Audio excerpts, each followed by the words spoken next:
5.4 के question number 2 के all parts को आज की इस वीडियो में हम सॉल्व करेंगे। इसका पार्ट 1 है x cube minus 64 y cube. ठीक है, तो हमारे पास यहाँ पर चूंकि अभी माइनस आ गया, इससे पहले के सवालात में प्लस था।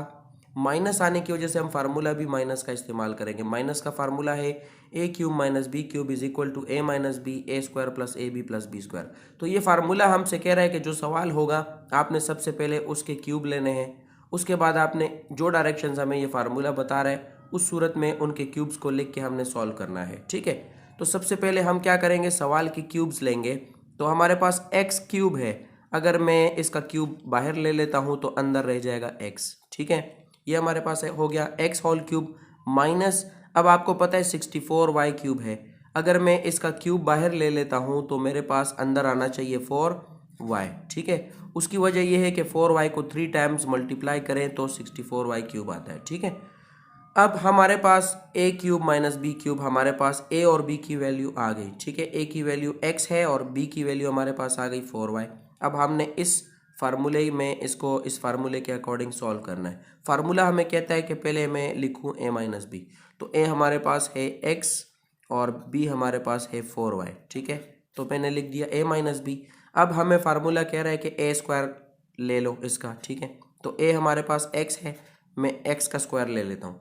अब आगे फार्मूला हमें कह रहा है कि ए और बी को आपस में मल्टीप्लाई करें, तो ए हमारे पास एक्स है और 4y हमारे पास बी है, तो हम x और 4y को मल्टीप्लाई करेंगे। 4y मल्टीप्लाई x बराबर होता है 4xy के। ठीक है, अब फार्मूला हमें क्या कह रहा है कि b का स्क्वायर ले लो, तो b हमारे पास 4y है, 4y का स्क्वायर 4 4 जा 16 होता है, और y का स्क्वायर अगर हम लेंगे तो y स्क्वायर आएगा, तो 16y स्क्वायर आ जाएगा। ये हमारा स्टूडेंट्स आंसर हो गया। जी स्टूडेंट्स, क्वेश्चन नंबर 2 बीच में कुछ गेस्ट आ गए थे, इस वजह से मुझे दरमियान में स्टॉप करना पड़ा था, वो वीडियो मैंने डिलीट कर दी। अब मैं दोबारा से समझा देता हूँ। 8x क्यूब माइनस 27y6, आपको पता है कि पहले हमें क्यूब लेने होते हैं, तो मैंने यहाँ पर 8x क्यूब का क्यूब अगर मैं लूँगा तो हमारे पास एलसीएम के मुताबिक 2 वो नंबर है जिसको हम 3 टाइम्स मल्टीप्लाई करें तो 8 आता है, तो 2x का क्यूब अगर हम लेंगे तो 8x क्यूब आएगा। यहाँ तक उम्मीद है आपको समझ आ गई होगी। आगे फिर हम 27y6 का भी हमें क्यूब लेना है, तो आपको पता है 3 को 3 टाइम्स मल्टीप्लाई करने से 27 आता है। ठीक है, और y6 है, तो y6 में से y स्क्वायर अंदर रह जाएगा और क्यूब हमें बाहर लेना पड़ेगा। तो अब आप देख सकते हैं हमारे पास a और b की वैल्यूज आ गई, A cube minus B cube. ठीक है, अब हमने इसको ए minus B A square plus A B plus B square की फॉर्म में लिखना है। तो ए माइनस बी हमारे पास क्या आएगा, सिंपल, सबसे पहले हमने ए लेना है, ए हमारे पास है 2x, और फिर उसके बाद हमने बी लेना है जो कि बराबर है 3y स्क्वायर के। अब मैंने ए स्क्वायर लिखना है, तो ए स्क्वायर 2x का स्क्वायर लेना पड़ेगा, 2x का स्क्वायर यानी 2 2 जा 4, और x का स्क्वायर x स्क्वायर होगा, 4x स्क्वायर हो जाएगा। ठीक है, अब मैंने बीच में प्लस ए भी लेना है, यानी ए और बी को आपस में मल्टीप्लाई करना है, तो अगर मैं इन दोनों को मल्टीप्लाई करता हूँ 2 3 जा 6 आ जाएगा, और एक्स वाई स्क्वायर आना चाहिए उसके साथ। ठीक है, ये हमारे पास इन दोनों का प्रोडक्ट है जो मैंने दरमियान में लिखा, जो कि मुझे फार्मूले के अकॉर्डिंग करना है। और उसके बाद हमें लास्ट में फार्मूला कहता है कि बी स्क्वायर ले लो, तो बी हमारे पास है 3y स्क्वायर।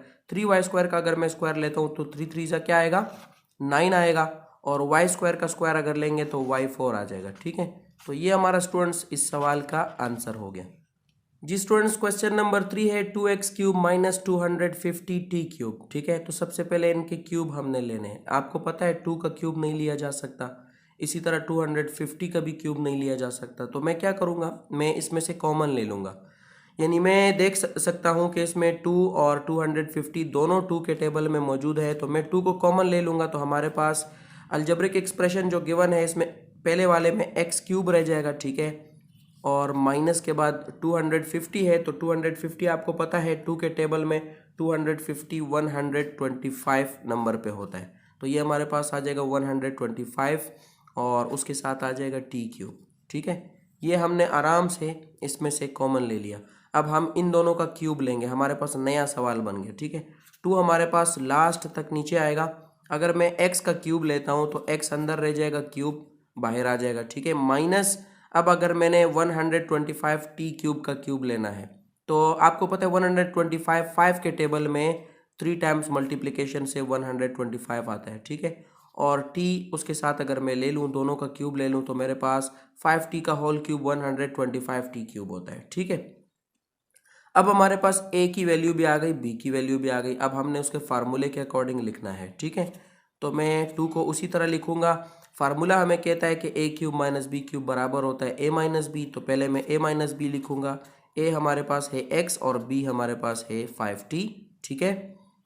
अब मैंने a स्क्वायर लिखना है, तो a स्क्वायर हमारे पास क्या होगा, इसमें a स्क्वायर हमारे पास होगा x का स्क्वायर, क्योंकि a की जगह यहाँ पर x है, प्लस अब हमने a और b को मल्टीप्लाई करना है, यानी a को और b को मल्टीप्लाई करेंगे तो हमारे पास 5xt आना चाहिए दरमियान में, क्योंकि 5t और x मल्टीप्लाई होंगे तो 5xt आएगा, ठीक है। प्लस लास्ट में मैंने b का स्क्वायर लेना है, तो b का स्क्वायर यानी 5t का स्क्वायर लूँगा। 5t का स्क्वायर लेने से 5 5 25 होगा और उसके साथ t स्क्वायर आ जाएगा। तो ये स्टूडेंट्स हमारा ये सवाल भी सॉल्व हो गया। क्वेश्चन नंबर 4 है हमारे पास y5 minus Y square Z cube. तो इसमें से आपको पता है कि y5 का क्यूब नहीं लिया जा सकता, इसलिए हमें इसमें से कॉमन लेना पड़ेगा। तो कॉमन हमारे पास हम y को ले सकते हैं, क्योंकि दोनों में y मौजूद है। तो y में से हम छोटे पावर वाला y बाहर कॉमन ले लेते हैं, जो कि बराबर है वाई स्क्वायर के, ठीक है। अगर ये कॉमन हो जाता है तो y5 में से वाई स्क्वायर बाहर चला गया, हमारे पास अंदर रह जाएगा y क्यूब, ठीक है। और माइनस यहाँ से वाई स्क्वायर पूरा बाहर चला गया तो यहाँ रह जाएगा जेड क्यूब, ठीक है। अब हम क्या करेंगे, Y cube minus Z cube को सॉल्व करेंगे फार्मूले के अकॉर्डिंग। तो हम क्या कर सकते हैं, देखिए वाई का क्यूब ले लेंगे, वाई का क्यूब, ठीक है, माइनस जेड का भी क्यूब ले लेंगे, ठीक है। तो ये हमारे पास क्या आ जाएगा, Y cube minus Z cube, यानी हमने ए और बी की वैल्यू मालूम कर ली A cube minus B cube में। तो ए वैल्यू हमारे पास वाई हो गई और बी की वैल्यू जेड हो गई, ठीक है। अब हमने इसको ए minus B A square plus A B plus B square के फॉर्म में लिखना है। तो हमारे पास हम इसको इस तरह लिखेंगे कि यहाँ पर आ जाएगा हमारे पास वाई माइनस जेड, क्योंकि फार्मूला हमें कहता है पहले ए माइनस बी लिखें, ठीक है।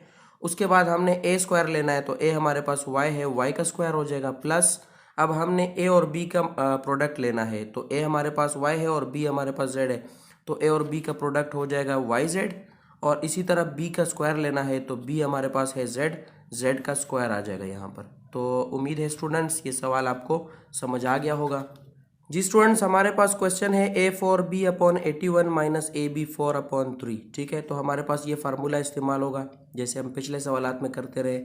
तो अब हमने इनके क्यूब्स लेने हैं। आपको पता है क्यूब्स लेने में मुश्किल होगी, क्योंकि हमारे पास यहाँ पर A4 है, तो हमें इसमें से कुछ कॉमन लेना पड़ेगा। अगर हम इन दोनों में से ए बी अपॉन 3 को कॉमन ले लें, ठीक है, यानी मैं इन दोनों में से ए बी अपॉन 3 को कॉमन ले रहा हूँ, क्योंकि इसमें देखें छोटा पावर वाला ए है, ठीक है, और यहाँ पर बी की छोटी पावर बी है, तो इसलिए मैं छोटे पावर वालों को ऊपर से कॉमन ले लेता हूँ। और नीचे से देखें 3 और 81 में से 3 जो है मैं कॉमन ले सकता हूँ, क्योंकि 3 के टेबल में 3 भी है 81 भी है, ठीक है। तो हमारे पास अंदर जो चीज़ें इसमें रह जाएंगी वो हमारे पास क्या होंगी, पहले वाले में हमारे पास ए क्यूब रह जाएगा, ठीक है, ए क्यूब अपॉन 27 रह जाना चाहिए मेरे पास, ठीक है। उसकी वजह यह है कि एक A4 था, तो एक ए हमारे पास बाहर चला गया, ए क्यूब रह गया। इसी तरह हमारे पास बी था, तो बी बाहर चला गया, बी ख़त्म हो गया। और नीचे हमारे पास 81 है, तो आपको पता है 3 को 27 से मल्टीप्लाई करें 81 होता है। इसी तरह दूसरे वाले में हमारे पास ए बी 4 अपॉन 3 में से ए बी अपॉन 3 चला गया, तो यहाँ पर हमारे पास जस्ट हमारे पास जो चीज़ रह जानी चाहिए वो बी क्यूब है, ठीक है। और इसके नीचे 1 रह जाता है, लेकिन 1 लिखने की हमें ज़रूरत नहीं है, ठीक है। तो मैं यहाँ पर जस्ट बी क्यूब लिखूँगा। अब हम इसको क्या करेंगे, इसके क्यूब लेके सॉल्व करेंगे। तो हमने जो चीज़ कॉमन ले ली उसको तो हम इसी तरह नीचे लेकर आएंगे, ठीक है। तो इसका हमारे पास क्या होगा, क्यूब लेना है हमने। अगर हम इसका क्यूब लेते हैं तो ऊपर ए आ जाएगा, नीचे हमारे पास 3 आ जाएगा। आपको पता है 3 को 3 टाइम्स मल्टीप्लाई करेंगे तो 27 आता है, तो ए अपॉन 3 होल क्यूब आ जाएगा। इसी तरह बी जो है उसके ऊपर क्यूब है, तो बी हमारे पास अंदर ले लेंगे हम, और बाहर हमारे पास बी क्यूब आ जाएगा, ठीक है। ए की वैल्यू भी आ गई हमारे पास और बी की वैल्यू भी आ गई हमारे पास। अब हमें क्या करना है, फार्मूला हमें कह रहा है कि ए माइनस बी ए स्क्वायर प्लस बी स्क्वायर की फॉर्म में इसको लिखो। तो मैं क्या करूँगा, जो चीज़ कॉमन ले ली ए बी अपॉन 3 उसको उसी तरह लिखूँगा। अब मैंने पहले ए माइनस बी लिखना है, तो ए हमारे पास ए अपॉन 3 के बराबर है और माइनस बी हमारे पास बी के बराबर है, ठीक है। अब मैंने ए स्क्वायर लेना है, तो ए स्क्वायर आपको पता है ए अपॉन 3 का स्क्वायर लेना पड़ेगा, तो ए स्क्वायर अपॉन 9 आ जाएगा यहाँ पर, ठीक है, क्योंकि हमारे पास ए का स्क्वायर ए स्क्वायर होता है और 3 3 जा 9 होता है। अब मैंने ए और बी का प्रोडक्ट लेना है, तो ए और बी का प्रोडक्ट हमारे पास क्या होगा स्टूडेंट्स, यानी मैंने ए अपॉन 3 को बी से मल्टीप्लाई करना है। तो अगर मैं ए अपॉन 3 को मल्टीप्लाई करता हूँ बी से, तो आपको पता है स्टूडेंट्स हमारे पास ए बी अपॉन 3 बनेगा, यानी ए और बी आपस में मल्टीप्लाई हो जाएंगे, ए बी बन जाएगा। तो दरमियान में हमारे पास आ जाएगा ए बी अपॉन 3, और लास्ट में आपको पता है फार्मूला में कह रहा है बी स्क्वायर ले लें, तो बी हमारे पास बी है, तो बी स्क्वायर का बी स्क्वायर ही आएगा। तो ये हमारा स्टूडेंट्स सवाल सॉल्व हो गया। 6 को सॉल्व करते हैं, हमारे पास है A cube B cube C cube minus 1 upon A cube B cube C cube. बहुत आसान सवाल है। तो हमने क्या करना है, दोनों के क्यूब लेने हैं। हमारे पास देखें इसमें हमारे पास ए बी सी के ऊपर क्यूब आ रहे हैं, तो हमने क्या करना है, हमने ए बी सी को अंदर ले लेना है और इनका क्यूब जो है वो हम बाहर ले लेंगे। तो ये हमारे पास ए की वैल्यू आ गई माइनस, इसी तरह हम आपको पता है 1 अगर हम लिखे और 1 का क्यूब ले ले तो 1 ही आता है, तो हम ऊपर 1 लिख सकते हैं। नीचे हमारे पास इसी तरह जैसे ए बी सी का क्यूब मैंने बाहर ले लिया, तो मैं इसका भी ए बी सी का क्यूब क्या कर लेता हूँ, बाहर ले लेता हूँ। तो ये मैंने ए की वैल्यू और बी की वैल्यू मालूम कर ली। अब मैंने क्या करना है, अब मैंने फार्मूले के अकॉर्डिंग इसको लिखना है। तो फार्मूला हमें कहता है कि ए क्यूब माइनस बी क्यूब बराबर होता है ए माइनस बी के। तो ए हमारे पास है ए बी सी और बी हमारे पास है 1 अपॉन ए बी सी। ठीक है, ये ए माइनस बी बन गया। अब मैंने ए का स्क्वायर लेना है, तो ए हमारे पास है ए बी सी, तो इसका अगर हम स्क्वायर लेंगे ए स्क्वायर बी स्क्वायर सी स्क्वायर बन जाएगा। ठीक है, अब हम क्या करेंगे स्टूडेंट्स, अब हमने जो हमारे पास दरमियान में है ए बी फार्मूले में, तो हमें कह रहे ए और बी को मल्टीप्लाई करें। आपको पता है अगर मैं ए और बी को मल्टीप्लाई करता हूँ, यहाँ पे मैं रफ में कर देता हूँ, ए बी सी को अगर मैं मल्टीप्लाई करता हूँ 1 अपॉन ए बी सी के साथ, तो आपको पता है ये ए बी सी और ए बी सी आपस में कैंसिल आउट हो जाते हैं, तो दरमियान में हमारे पास रह जाएगा सिर्फ 1। ठीक है, इसी तरह मैंने b का स्क्वायर लेना है, तो b का स्क्वायर बहुत सिंपल है, 1 1 ज़ा 1 होगा, और जो इसके नीचे हमारे पास डिनोमिनेटर है ए बी सी का स्क्वायर ए स्क्वायर बी स्क्वायर सी स्क्वायर होगा। तो ये हमारा स्टूडेंट्स इस सवाल का आंसर हो गया, और इसी के साथ हमारे क्वेश्चन नंबर 2 के ऑल पार्ट्स भी सॉल्व हो गए। नेक्स्ट वीडियो में इंशाल्लाह हम क्वेश्चन नंबर इसका जो 3 है उसके ऑल पार्ट सॉल्व करेंगे। अगर आपने अभी तक हमारे चैनल को सब्सक्राइब नहीं किया तो काइंडली सब्सक्राइब